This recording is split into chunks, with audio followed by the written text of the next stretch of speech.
Good evening. It is Wednesday, January 15th, 2025, and welcome to the Town of Carmel Town Board. Tonight is a Town Board work session. We have 11 items on it, and we have executive session following with personnel. We did meet before the meeting to do some personnel interviews. I call this meeting to order, and if everyone please rise, face the flag. Councilman Lombardi will lead us in the Pledge of Allegiance. I pledge allegiance to the flag of the United States of America and to the republic for which it stands, one nation, under God, indivisible, with liberty and justice for all. Just ask that we remain standing for a moment of silence for those men and women fighting around the world for us, who provide us with the blanket of freedom that we live under each and every night. Thank you. Thank you. I ask the board to please review the minutes from the January 8th meeting that our town clerk, Alice Daly, had provided to you. First up is Chief Anthony Hoffman. Consider a request for a resolution acknowledging the Carmel Police Department as the primary agency for the town of Carmel. Sir. Thank you, Mr. Supervisor, members of the board. Thank you for having me here this evening. I have a couple of items for your consideration. The first being, as the supervisor said, a request for a resolution to determine the Carmel PD as the primary police agency in the town of Carmel. The reasoning for that is, as the board is aware, we have a lot of technological advancements going on downstairs in the police department, one being the Putnam County radio system that all agencies, public safety agencies in Putnam are going to be on. Another is our new computer system that also incorporates computer-aided dispatch that's going to be seamlessly, hopefully, integrated with Putnam County 911. As some of the board might be aware, as Supervisor, you're certainly aware, you were a member of the 911 Advisory Committee when you were in my role. And at a recent meeting, we were discussing dispatching protocols. Currently now outside of the towns of Carmel and Kent that have their own full-time PDs, the 911 calls go to a polling system where the dispatcher will request units, whether it's a state police or a sheriff's deputy, and whoever is the closest call gets assigned that car. In Carmel and Kent, that call comes directly to Carmel PD. So with these advancements in technology, and the county is having some technological advancements as well in their computer-aided dispatch, we were discussing changing protocols or exploring different ways of doing it. There is this concept called closest car, where regardless of the agency, whatever the closest car is determined through GPS or whatever would be assigned that call. That could potentially create some confusion because, for instance, you could have a trooper driving through town, getting a cup of coffee or following up on an investigation, and they could be the closest car, and you have a state police car assigned to a call in Carmel without Carmel PD knowing or being assigned to the call. Also, geographically, things could get skewed because you have the sheriff's office up in the hamlet, and you could have calls assigned to sheriff's deputies that are parked in their lot, that might be performing paperwork in the office, whatever. All of these could potentially delay response times, and that's not something that we want to have. So Chief Owens and I, Chief Owens from Kent PD and I, were discussing the matter at the committee meeting, along with our colleagues from the state police, and they brought up a situation in Dutchess County where certain jurisdictions, I believe it's the town of Poughkeepsie, has an agreement with Dutchess 911 that, in writing, that if a 911 call comes in for the town of Poughkeepsie, it goes directly to town of Poughkeepsie PD. Chief Owens and I were discussing that, and we would like to proactively approach our respective boards, obviously this board, Chief Owens with Kent, and just get that in writing and get that to Putnam County. So if we do determine if we want to switch up the dispatching protocols, that we have a statement that says Carmel PD is the primary police agency and that 911 police calls will come here downstairs to our dispatch so they can be properly sent to our units. So, any questions? I mean, I think that should go without saying that if a call comes through to town of Carmel, that you guys should be notified first. So I'm happy that you brought this to our attention, and I'm hoping that we could do something to make sure that that continues to happen. And just to clarify, this doesn't preclude any sort of mutual aid from the other agencies, from the state police, from the sheriff's office, from any other agencies. This just basically assigns the responsibility of that call primarily to Carmel PD. That's what we're looking to do. I mean, yeah, it makes sense. You guys are in the community. You know the community members better than anyone else. I think this is a no-brainer. That's how it was before. Yes. It just And was it's- us. And like I said, it's done in Dutchess, it's done in Westchester County. So the second item, you want to ask about the upfitting of your Dodge Durango? Yes, the two vehicles that we ordered for 2025, we ordered them at the end of last year in order to get the vehicles that were still on the lot, so we didn't have to experience any sort of extended lead times. We are in a time window there to get them upfitted. As we have in the past, we would like to go with RFC Emergency Lighting, now of Yorktown Heights. They're a Briarcliff Manor, Yorktown Heights company. They still have a current contract with the Village of Briarcliff Manor that we'd like to piggyback off of for the two vehicles that we currently possess. And that would be under that contract. And for both of those vehicles, I would request a resolution not to exceed $40,000 to RFC for the emergency equipment and the installation on the two Dodge Durangos that we have. Very good. And coupled with your request, I would like the board to consider amending. We just voted on the procurement policy, but I would like to amend the procurement policy so that it sits correctly with New York state law, which our attorney tells me you can piggyback out of state for goods, but our procurement policy precludes that. So I want to amend our procurement policy, please, if you could get, if the board agrees to do that. Yeah, just by way of explanation, the general municipal law allows, if the bidding requirements are met, any state, locality, political subdivision to piggyback off any other bid by a similar entity, political entity or government entity, anywhere, okay? What happens in New York State is sometimes those bids have a service Prevailing element wage. involved. Right. Like for in-place pavement. We've taken the county's bid for in-place concrete at times, and that always has an interplay of prevailing wage, which doesn't exist in other states, but it's a mandate here. So that's why that preclusion was in our procurement policy, because we didn't want to be in a situation where we're piggybacking an out-of-state bid that involved the service, and we may run into an issue with prevailing wage, certified payroll, and the like.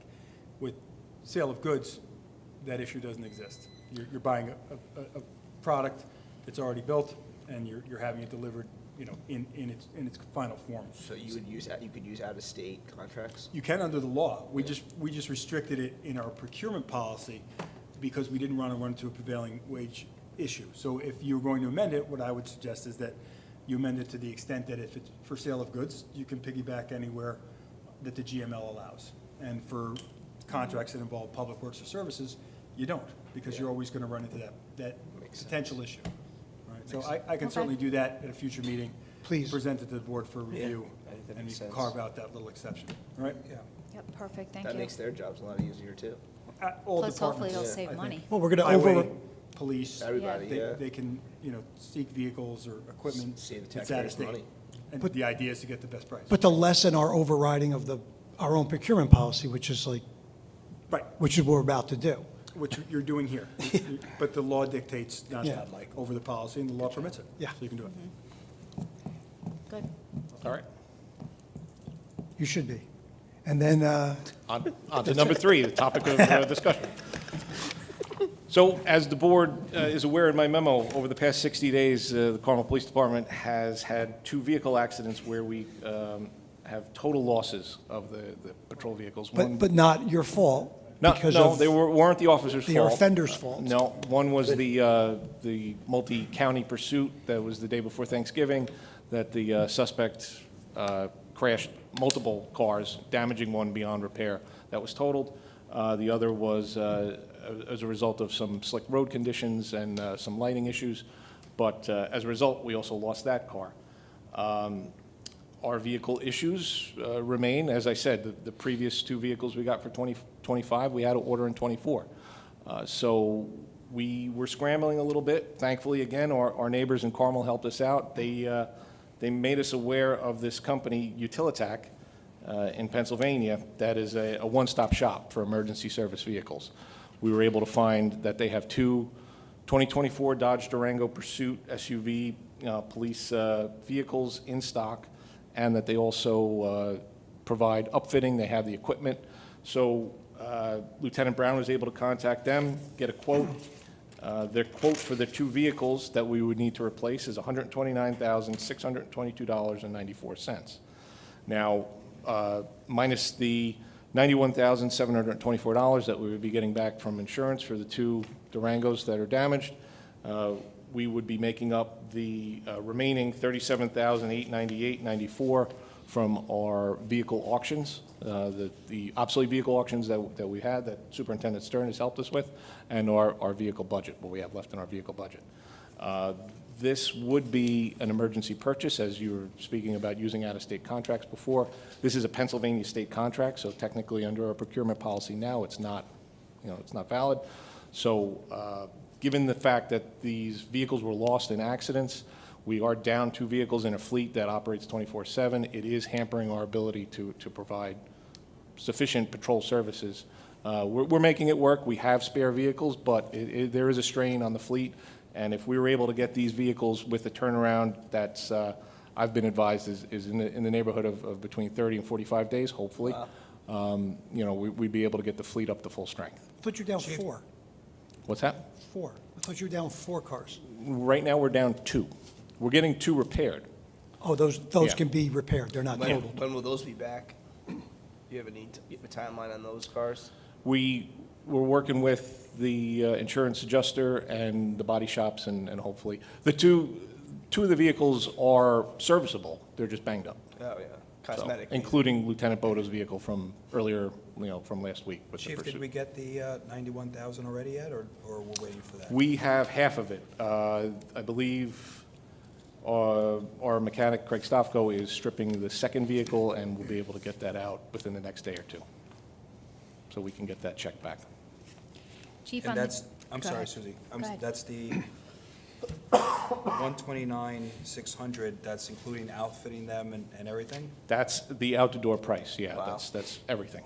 It actually, believe it or not, as I said in my memo, it's actually a little bit cheaper than New York State OGS contract pricing when all is said and done. So it just happens to be in Pennsylvania, and they'll also deliver. So Chief, on the few cars that are damaged beyond repair, are there certain things that maybe you can take out to keep for, lights or whatever it may be, like any accessories for any other cars that Yes. may down the road? Lieutenant Brown's been working with the highway department, with the mechanic, to strip them, and we'll reuse whatever we can, computer mounts, some emergency lighting, stuff like that, gun racks, whatever we can reuse, we will, if it's still in serviceable condition. Okay, thank you. Thank you, Chief. All right, thank you. Thank you very much. Thanks, Chief. So the next item, number 4, our Director of Recreation and Parks, Nina Kalmeyer, is consider a request to accept a donation of a bench in memory of Michael D. Pietro at Carmel Park. Nick DiPietro is requesting permission to donate a bench in his father's name.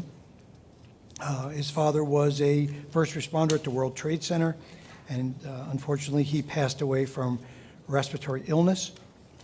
He was a frequent visitor of Carmel Park with his dogs and practiced baseball there with his son over the years.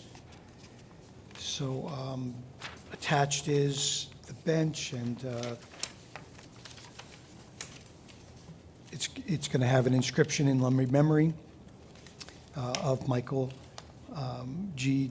DiPietro, June 14, 54 to September 26, 2017. Father, husband, veteran, World Trade Center first responder. Very touching. I don't see a reason why I would not accept that. Yeah, when his son, Nick, came to the well, Direct. yeah, the rec meeting, he came in, it was very moving and it's nice, and they're gonna work with Recreation to where to put it, but I think it's beautiful. And then there's another bench for the former treasury of the senior group, Harriet Penny. Oh, I love Harry. Tina, who is the director of our senior drop-in program, she requests permission to donate a bench also at Carmel Park in memory of Harriet Penny, who recently passed away. Harriet was the treasurer and an active member of the town senior group.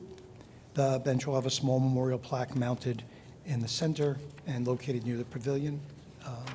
Again, just very sad, but it's touching that, Oh, I have loved that. Harriet.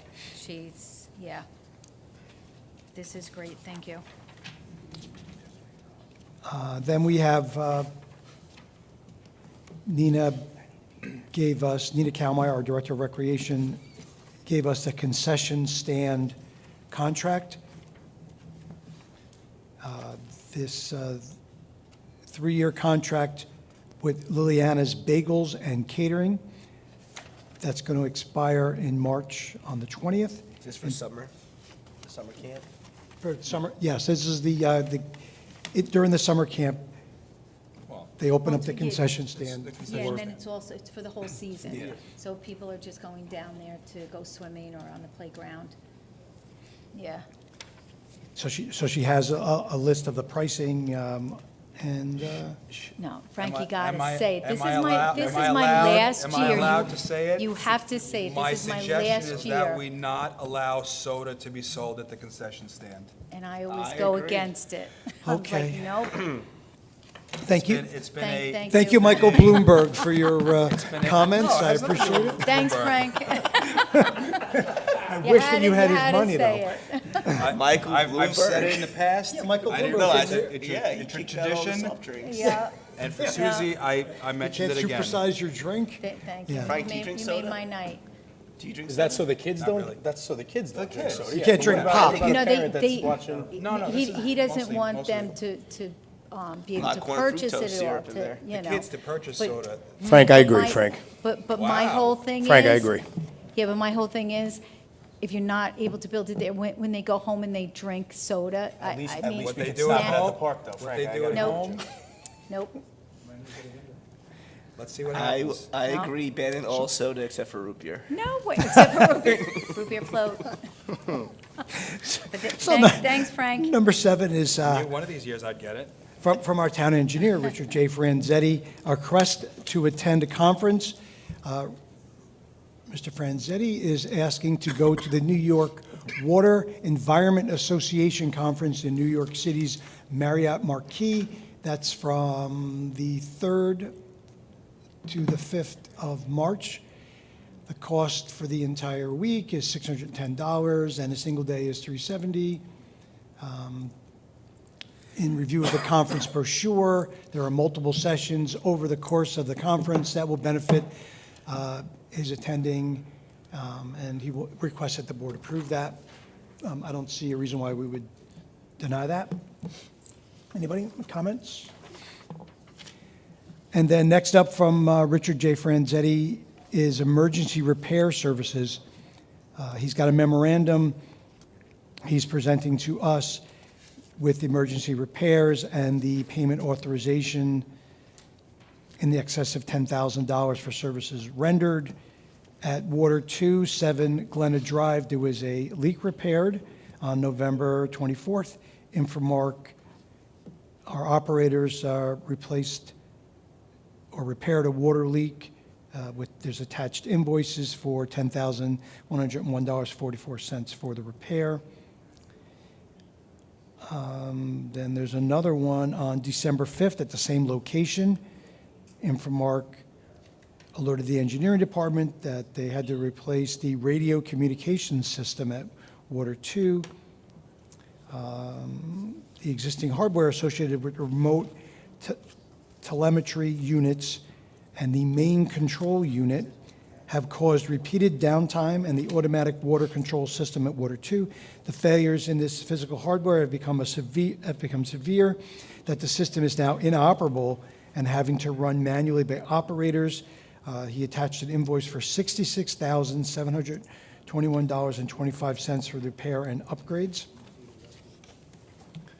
Those are the two repairs in his request, and all documents are here with invoices and emergency repair information.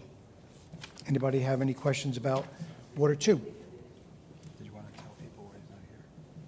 Well, That's up to you. yeah, Okay.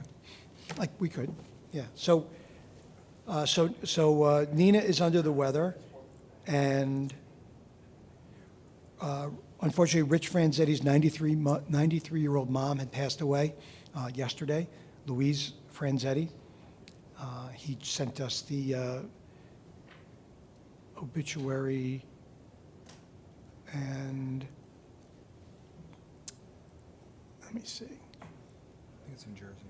Yeah, it's Saturday, the 18th, from 8:30 to 9:30 at the Orndon Family Home, Funeral Home, that is 2643 Old Bridge Road in Manasquan, New Jersey.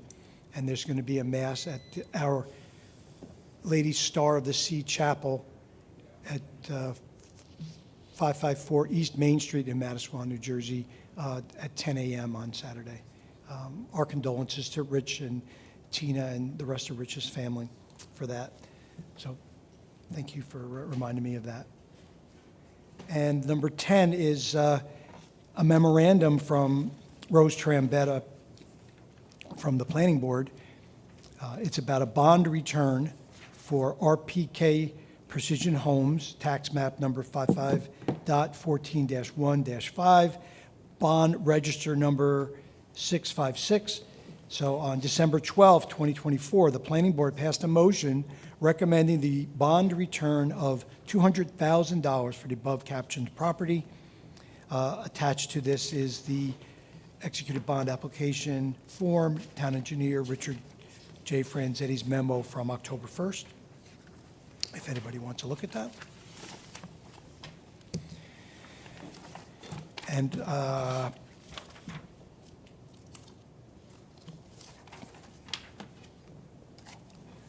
our last item from the Town Engineer is for sludge hauling, removal, disposal from wastewater treatment plants at the various locations, Town of Carmel. It's contract 271 of 2017. As the board may be aware, on July 24, 2021, the Town of Carmel engaged Earth Care to perform sludge hauling from various sewage treatment plants.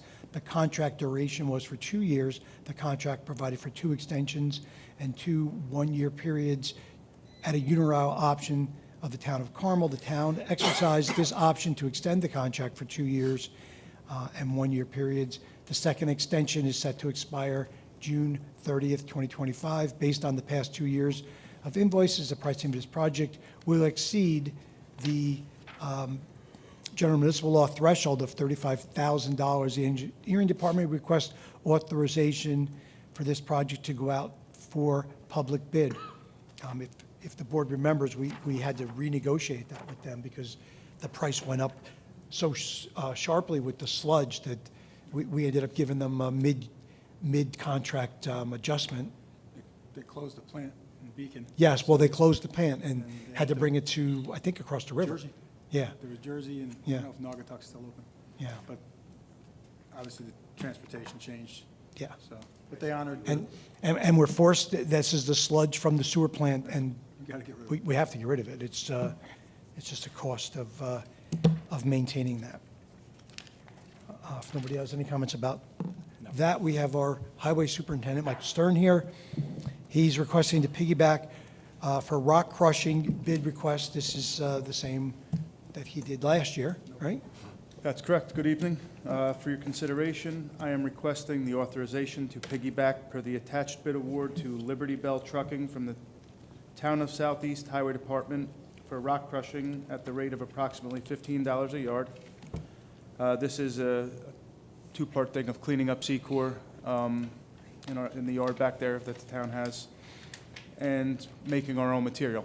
So this is a 30-year rock pile that we're finally taking care of and in the process getting what I hope to be about 3 years at least of item 4 for drainage. We did start using it last year already, which is fantastic, and it's working great. So it's And we it's purchased that at 4 almost 24 to rock 30 a crushing. ton this year with the new That's visit of this. the- I think that's it's going to the be pi- close to 30. So I've spoken to Mary Ann Maxwell regarding the budget, and I am requesting $52,000 to have Liberty Bell Trucking clean up approximately 3,500 yards of rock, and that'll round us out to about 9,000 yards that we had crushed. It's impressive. Yeah, they did a great job. The first half of it, it was excellent. I haven't seen it, but I saw it before you started crushing up there. It was a mess. It was. Is it cleaned up now, or? Well, I heard it the was- mess is cleaned up, it's just in a, a big item 4 pile, which we'll have to start, it's an organized mess. That's right. Hey, if you get a second tomorrow, Jason was talking about item 4, and he had to do something at the park. I don't know if you've got excess, but, Oh, we could sell it to you guys for a very cheap rate. Thank well, you. We appreciate no, it. not to me. We You're- appreciate your generosity. You're selling it to recreation. No, that's 100, Yeah, see if anything they need. If you get a minute, just check over there, because I don't know if they realize it, I'll that tell we them. have our own. I'll reach out to Nina in the morning.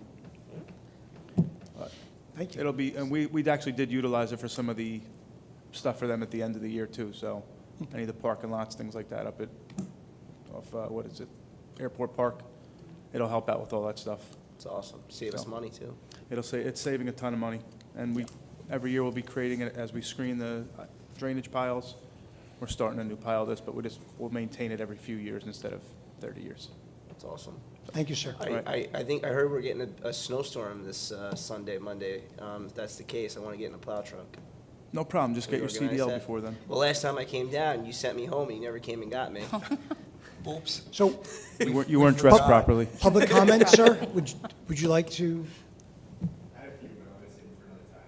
Thank you for coming, though. How generous. The only comment I have is that we will be closed for Martin Luther King Day. That's Monday, January 20, 2025. So the town hall will be closed in observance of Martin Luther King Day. Anybody else have?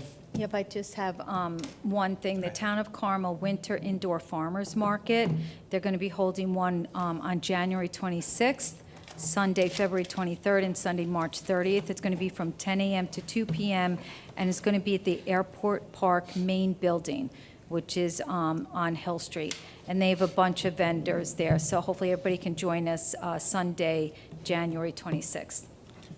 And January 25th, I know I've said this several times, but the VFW is hosting our annual Operation Ice Splash. It's going to be a great day filled with a lot of fun. We have a lot of local leaders that are going to be jumping into the water that day. We have plenty of vendors. I think we have over 12 vendors that are signed up and committed to come in. We have 3 food trucks. We're going to have inflatables for the children, face painting, balloon artist, a DJ, a band, a beer garden for the adults. It's going to be a great time. Come on down, watch Chief Hoffman, Councilwoman McDonough, and the rest of the board jump in the lake. And all proceeds go to the Mahopac VFW Post 5491 and helping benefit local veterans. So we really appreciate your support. And we will have, actually, exciting news, we will have 2 igloos there that day. We found a company that makes igloos, and we're going to have 2 igloos there as well. So it's going to be a good time. A couple of announcements. Number one, we will not be meeting next week due to a scheduling issue, but we will be meeting the following, which is the 29th. All right? 2 other things. With the start of the circus, what I like to call the Albany legislative session about to start, I'm going to ask the board yet again, until this is resolved, hopefully one day it will be, that we pass the bail resolution that I've promulgated the last few years. So let's do that on the 29th, and this way we can send it to the governor and the legislature. And it's written down here. And also, I'm going to ask the board to do a resolution condemning, or actually opposing, the congestion pricing plan, which gives the residents of the town of Carmel the privilege of driving to work in the cost of $2,000 to $3,000 per year. So we're hoping that with the new administration coming in, that will be somehow done away with, but until that time, we want to express on behalf of the residents of the town of Carmel, those who work down in the city, including first responders, who are put in precarious situations, having to get to work, that we oppose this plan by the governor. All right? So Greg, can we have a resolution on the 29th for those two items? For the bail? Well, the bail we have, yes, but two separate ones. Thank you, sir. Okay? Can we get a motion to go to executive session and include? So moved. Second. All in favor? Aye.